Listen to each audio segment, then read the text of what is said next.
Ashley Giles and Mark Boucher, not Mark Boucher, where do I get Mark Boucher? Ashley Giles and Chris Silverwood have been fired by the ECB. Hello everyone, this is a Cricket Forum, your place for the latest news, views, rumours and gossips in the world of cricket. Coming up also in today's show, and this is where I get Mark Boucher.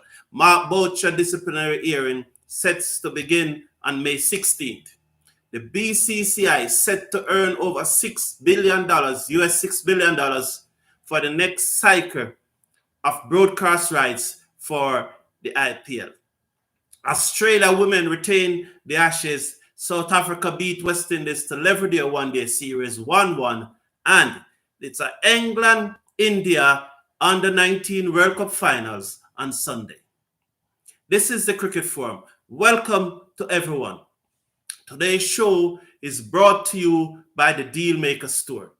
If you're looking for a clean, reliable, and affordable pre-owned vehicle to buy and you're living in the Caribbean, then click the link in the video description and support the Dealmaker Store.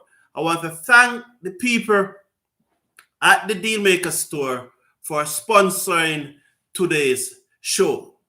So let's get on with the show. It comes as no surprise to anyone who has been following that Ashley Giles' tenure as managing director for cricket at the ECB was on tenuous ground. So on Wednesday,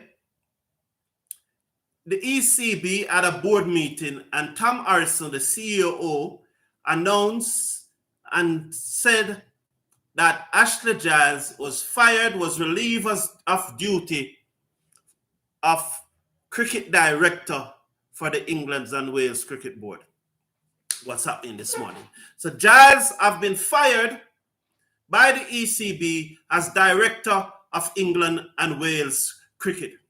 This comes as no surprise. Following the debacle in Australia where they lost the Ashes 4-0, did not pass 300 in all 10 innings that they batted. Yes, England batted 10 innings in the Ashes series and never passed 300 on any of those occasions. I think 6 times they were bowled out under 200.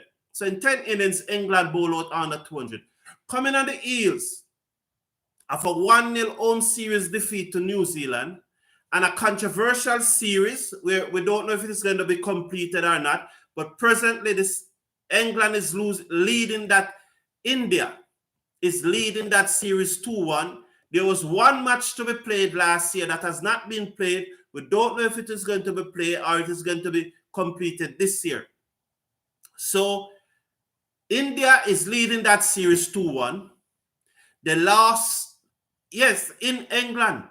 India leading England in England 2-1. Can you imagine that? New Zealand beat England in England 1-0. And they went to Australia and they lost the Ashes 4-0, not passing 300 in any innings. In a year when England batsmen recorded 45 ducks. Yes, England batsmen recorded 45 ducks. In a year when extras were the third highest contributors to England totals in the year. Only Joe Root with 1,712 runs and Rory Burns with close to 600, 584 I think, made more runs for England in 2021 than extras. So it came as no surprise that Ashley Giles was fired on Wednesday by the ECB. No surprise there. Interestingly, Andrew Strauss, and as you know the story of Andrew Strauss, he was already the director of cricket in England and Wales from 2015 to 2018. And then his wife was involved in this tragic accident. And so he gave up the position to take care of their 2 children. On Wednesday, when Ashley Giles was fired, he was asked to act in an interim position as managing director of the ECB. So Andrew Strauss have been recalled and have been asked to act as an interim manager in this position. His first act, so he was appointed Wednesday, his first act was to fire Chris Silverwood on Thursday. So he had fired Chris Silverwood, the coach that was appointed by Ashley Giles in 2019, have now been fired by Andrew Strauss. So after the ECB fired Ashley Giles and appointed Strauss as the interim manager, Strauss' first duty was to fire Chris Silverwood as England coach. And it is very interesting. What I'm thinking about is that if you may recall, when Ashley Giles became managing director and he appointed Chris Silverwood, he gave Chris Silverwood sweeping powers that no other international cricket coach have. Chris Silverwood could now pick his own team. He didn't have a selector. He was in charge of selecting his own team. So now that Strauss has fired Chris Silverwood, and rumors are that Alex Stewart may be the man who lead the England tour of the Caribbean. Alex Stewart may be appointed temporary manager for the England tour of the Caribbean. Other names have also been bashed about, like Colin Hood, who was the coach of the white ball team that toured the West Indies earlier this year. I just completed T20 series in Barbados where they lost 2-3. England lost that series 2-3. Colin Hood was the coach of that T20 team in Barbados. So Colin Hood's name is also in the mix. The favorite at the moment, as it appears, is Alex Stewart. But Colin Hood's name is also in the mix. Also mentioned in the mix is Gary Kirsten, the South African. And interestingly, Justin Langer, the Australian coach, who I think today, Friday, they probably have met already because Australia is about 12 hours or more ahead of us. So they probably would have met already. But Justin Langer's fate will be decided by Cricket Australia today, Friday, which I think that meeting gone already. So Justin Langer's name is also in the mix to take over as England coach. But at the moment, the favorite appears to be Alex Stewart. He appears to be the man that is going to lead the team to the not as captain, but as coach. He's the man who's responsible for coaching the team to the Caribbean. Interesting. We're going to see what happens. His favorite, maybe Colin would stay on. Graham Thorpe, at this moment, it seems that in all likelihood, Graham Thorpe will have nothing to do with England and Wales cricket for the foreseeable future. But if you recall that incident at the hotel in Hobart, it is said that Graham Thorpe, while the 5 players who were thrown out of the hotel and told by a police officer that they need to go to their bed, I'm getting 2 rumors on that. One, I'm getting that it was Graham Thorpe who made the video. One, it said that it was Graham Thorpe who made the videos of the incident. And there's another rumor that's saying the reason why the police came was not because the 5 cricketers were behaving boisterous, but was because Graham Thorpe lit a cigar. So one is saying that the players are not pleased with him because he was the one who made the video that was released. And 2, the other rumor is saying that it's not because the players were celebrating boisterously, but it's because Graham Thorpe lit a cigar in an enclosed area. That's why the police came. So it appears at this time, either way, the cricketers will not accept Graham Thorpe in that dressing room. So I think Graham Thorpe was the assistant coach, was one of the assistant coach in Australia. I don't see him getting near back that team. So the name that is at the top of the list at the moment to act in a temporary capacity is Alex Stewart. But there's also mention of Colin Hood, and there's mention of Gary Kirsten,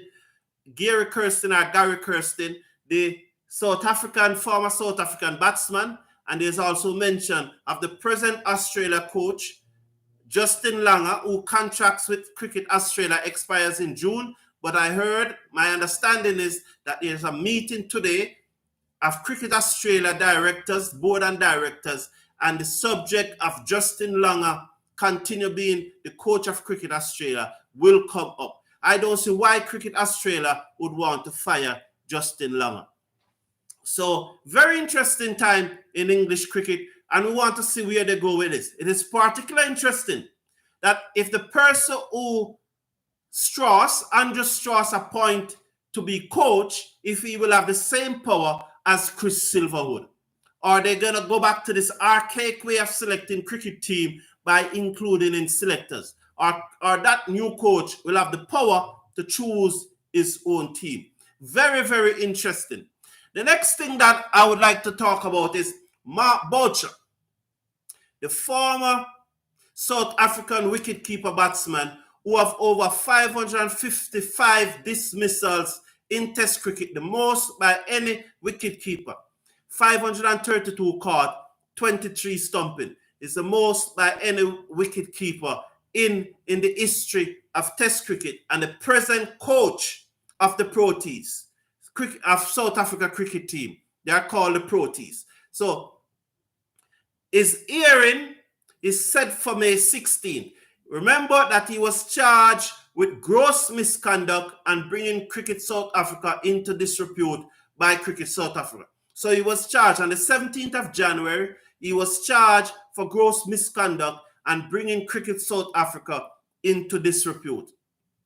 Cricket South Africa want the hearing earlier, but Mark Boucher present the case through his representative that there are cricketers who wants to testify on his behalf, and the only clear date is after May, because they do not want to call back the cricketers in the middle of a series to come and testify. They want the cricketers to finish play, that they have this break, and so the hearing have been pushed to May 16th, and I'm hearing that cricketers will be testifying on the behalf of Mark Boucher. I don't see, whether win or lose, I don't see Mark Boucher continuing as coach. I think the position just became untenable when Cricket South Africa can charge their coach for gross misconduct some 20 years ago, when the man was in his early 20s, when he was a newcomer in the Cricket South Africa setup. He was a newcomer on the team. He was almost a rookie. They were singing a song which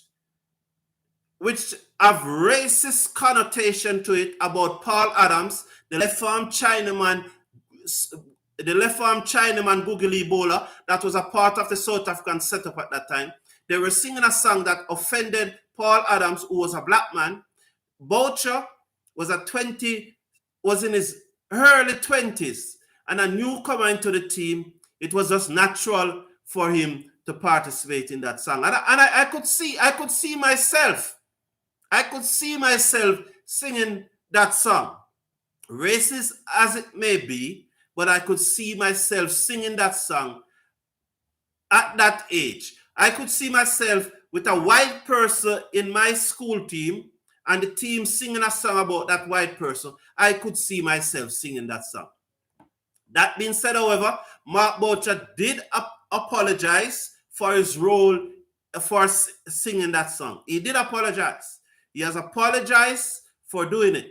But Cricket South Africa still went ahead and charged him with gross misconduct and bringing Cricket South Africa into disrepute.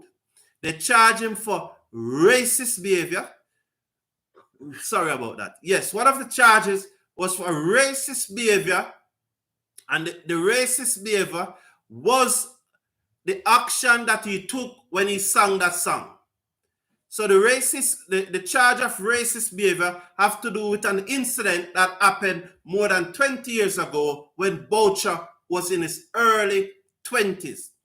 The charge of racist behavior. He's also charged of not handling the Black Lives Matters campaign in an appropriate manner. Yes, it is said that he has not handled the Black Lives Matter campaign in an appropriate manner. I don't know if guidelines were set down, if guidelines were established. I do not know what Mark Boucher's job description is. So I don't know if this was part of his job description. So it is said that the words coming out is that Mark Boucher dealt with the white players and that the assistant coach, Enoch NKwe, dealt with the black players. That is what is coming out. And he's been charged also of not handling the Black Lives Matters movement campaign in an appropriate manner. He's also charged for not establishing a key performance indicator for NKwe. Enoch NKwe is assistant coach to the World Cup. So NKwe, who was a former interim coach, who did not get the job when Graham Smith was appointed managing director of Cricket South Africa. Graham Smith appointed Mark Boucher and appointed NKwe as the assistant.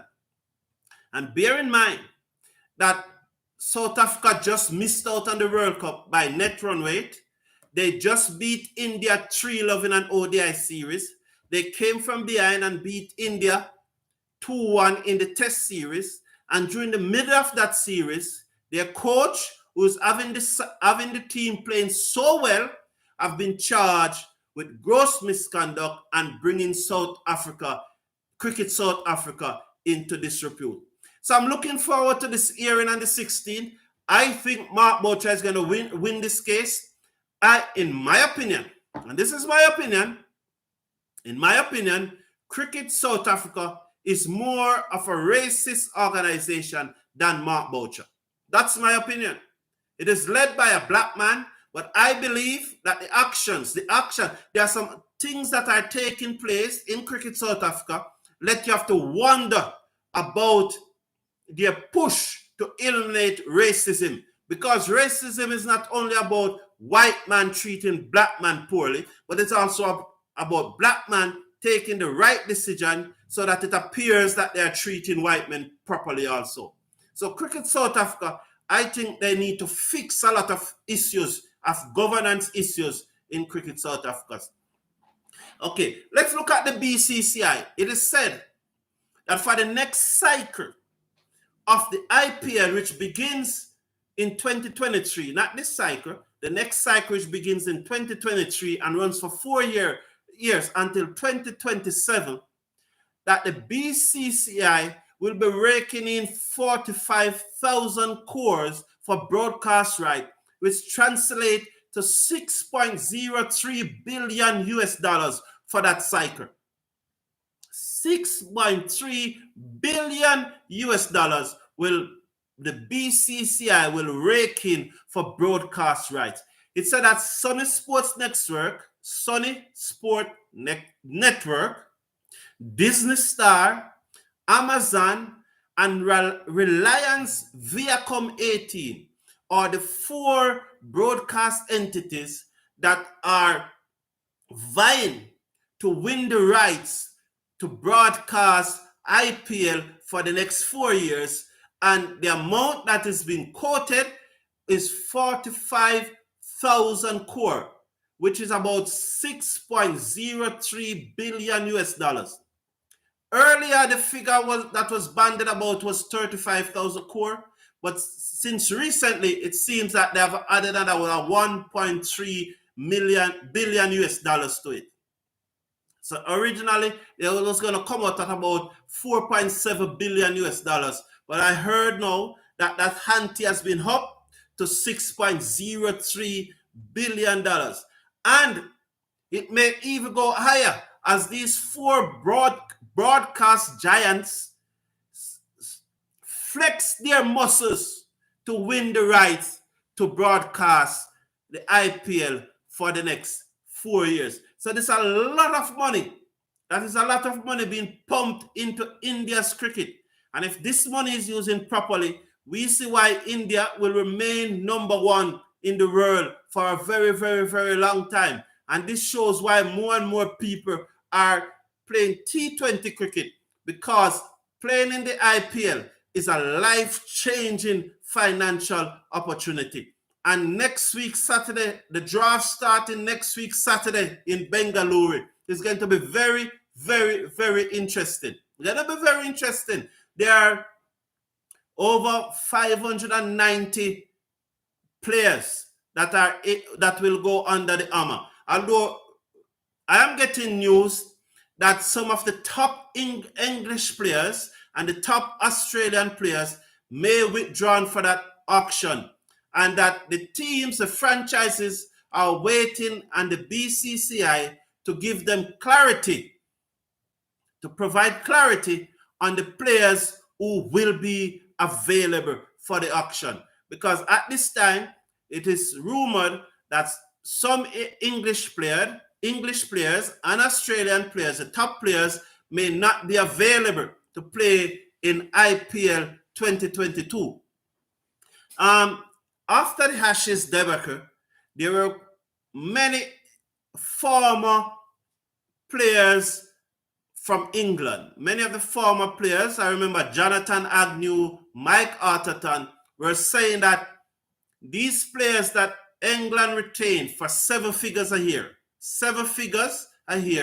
should not be allowed to play in the IPL, but should stay home and play county cricket and develop their red ball game. With the ECB, with their chairman Ian Watmore resigning last year, and they have an interim chairman, with Tom Harrison, the CEO, under a lot of pressure, because yes, Tom Harrison, the CEO, is also on a lot of pressure for the debacle in Australia. And with a new interim managing director of cricket in Andrew Strauss, and a coach not yet appointed, and with the IPL draft next week, Saturday, it is very interesting to see and hear what is going to happen. We already know that Ben Stokes and Joe Root will not be in the draft. The franchises have been told that if they select Jofra Archer, they will not get a replacement for him because he already injured. But because this is a mega auction, franchises may still select Jofra Archer so that come 23 and 24, that he will automatically be a member of that franchise. But they will not get a replacement for him for 2022. So do franchises want to take that risk? I don't know. It's up to the franchises. But what is out there is that these 4 powerful broadcast entity, Amazon, Reliance Viacom 18, Sony Sport Network, and Disney Star, are flexing their muscle to win the rights to broadcast the IPL, to have the broadcast rights to the IPL for the next 4 years, beginning 2023 through to 2027. And the deal is expected to worth upwards of $6 billion, which will be pumped directly into India's cricket. I don't know how much of it will go to the franchises. I don't have that quotation. I don't have that figure. But the franchises are the product. The franchises, they are the product. So I guess upwards of 50% of that will probably be divided equally among the franchises. It could not be less than that, because the franchises are the product. They are the product. So they are the product. So expect that at least 30,000 core, will go to the franchises over the next 4 years. That will be divided equally. Presently, each franchise have 90 core to spend in the auction. Some have already spent more, like Delhi Capital will be only going into the auction with 47.5 core, while Punjab Kings will be going into the auction with 72 cores. But I have done a video on that, so you can look for the video. And please remember, slash a like on this video, share and subscribe. And remember, your tips are welcome. So slash a like on the video, share and subscribe. Now, Australia, they do what they do best. Australia, again, have done what they do best, beat England. This time, the English women are at the receiving end of another Australian beating. So Australian women have retained the Ashes after winning the first ODI by 27 runs to take a 1-0 series lead in the ODI after drawing the test and winning the T20 1-0 with 2 of those T20 being rained out. They now have an 8-4 points advantage, so they are leading the Ashes by 4 points. Now for clarity, the Women Ashes is a multi-format approach. You play 3 T20, then the test match, then the ODI. For the T20, you get 2 points for a win and 1 for a draw. Australia won the first T20, so they got 2 points. The other 2 were rain out, so each team gets 1 point each. So that means England had 2 points and Australia have 4. The test match, which is 4 points for a win, ended in a draw. Each team get 2 points. Therefore, Australia now have 6 points and England have 4 points. 4 points. 4, England have 4 points.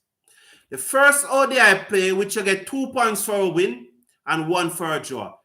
Australia won that. So Australia won that. So Australia now have 8 points and England still remain with 4 points with 2 matches to go. So England can only have a maximum of 8 points, which Australia already have. And because Australia are the current holders of the Ashes, they will retain it. Doesn't matter what the result are in the next 2 ODI. So Australia have retained the Ashes, beating England by 27 runs. And once again, Australia showed their fighting spirit, because at the end of the 36th over, at the 41st over, at the end of the 41st over, Australia were 135 for 6. Yes, they were 135 for 6. But Beth Mooney, who had an operation on her jaw a few weeks ago, 2 weeks ago, because she was just 1 week before the test match. They were training and the assistant coach bat a ball to her for her to catch it. She missed the catch, the ball went through her hand and broke her jaw, and she had an operation. She did the operation 1 week after she was playing in a test, and now a few days after that test match finished, she came and she made 73 and had another injury again. Yes, she had a injury in this match also. The 73-run partnership, and she have an injury between she and Alana King, who made 18. So from 152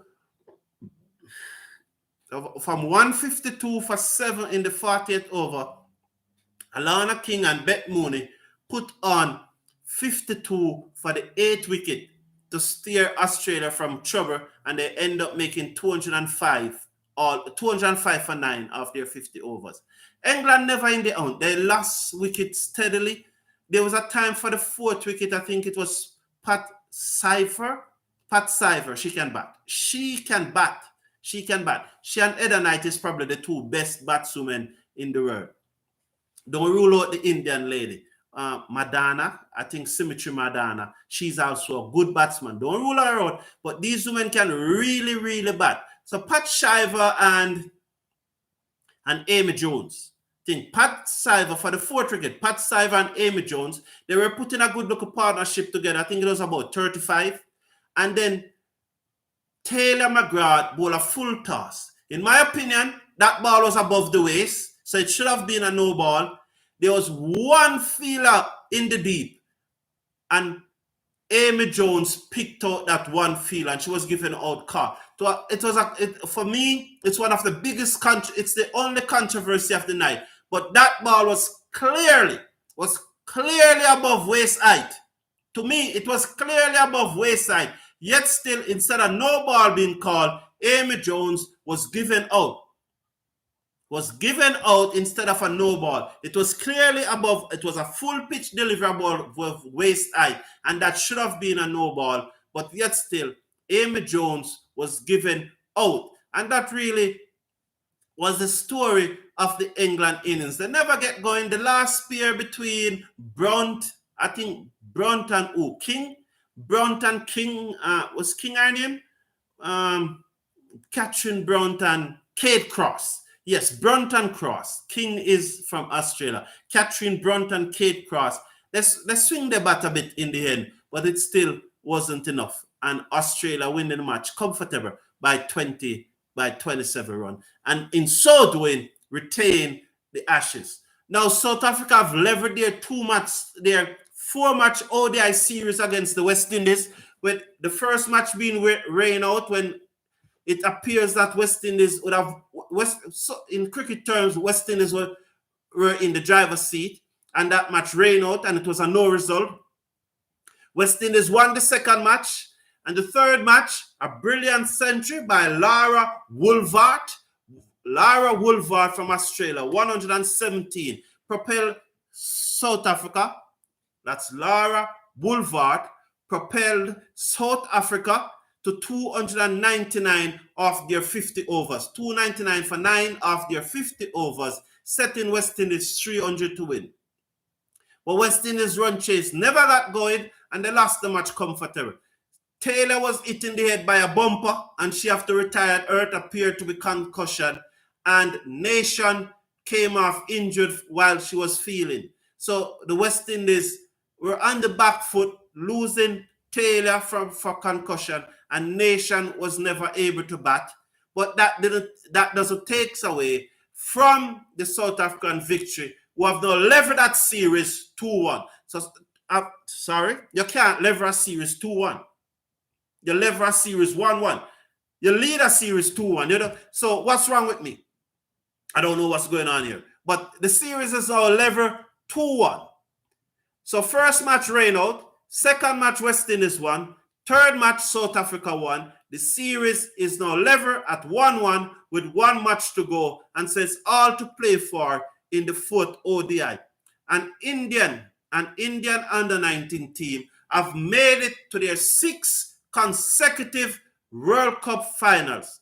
6 consecutive World Cup finals that the Indian under-19 team is playing. And mark you are only allowed to play for India under-19 one time. You're only allowed to play for India under-19 in one cycle. Once you're part of that cycle, and that cycle comes to an end, you will not again allowed to play in the next cycle. And for India to make it to 6 consecutive under-19 World Cup finals, kudos to them. Kudos, big kudos. And that's what money does. That's what money does, you know. And it shows that the money that is going into Indian cricket is not being wasted. It's not being wasted. And we hope that the little that is coming into Cricket West Indies coffers, it is not being wasted. Because the saying that money corrupts and more money corrupts more is true. Wherever there's money, there's corruption. And the larger the amount of the money, there's more corruption. And so there must be accountability. So kudos to India for making their 6 consecutive under-19 World Cup finals, and they will be coming up against England. My money is on India. They're a very, very strong team. I don't think they'll be able to back those 3 Indian spinners. And they have a very good, strong batting lineup led by their captain, Dull, D-H-U-L-L, led by their captain, Dull, who made 110 off 110 balls in that semi-finals against Australia before skidding out. They made 299, the same score as South Africa. Yes, India made 299, is on the time, this time for 5, 299 for 5, and bowled out Australia for 194, winning comfortable by 96 runs. They just cannot pick, they were just unable to pick the spinners. So I'm looking forward to this finals, and my money is on India again.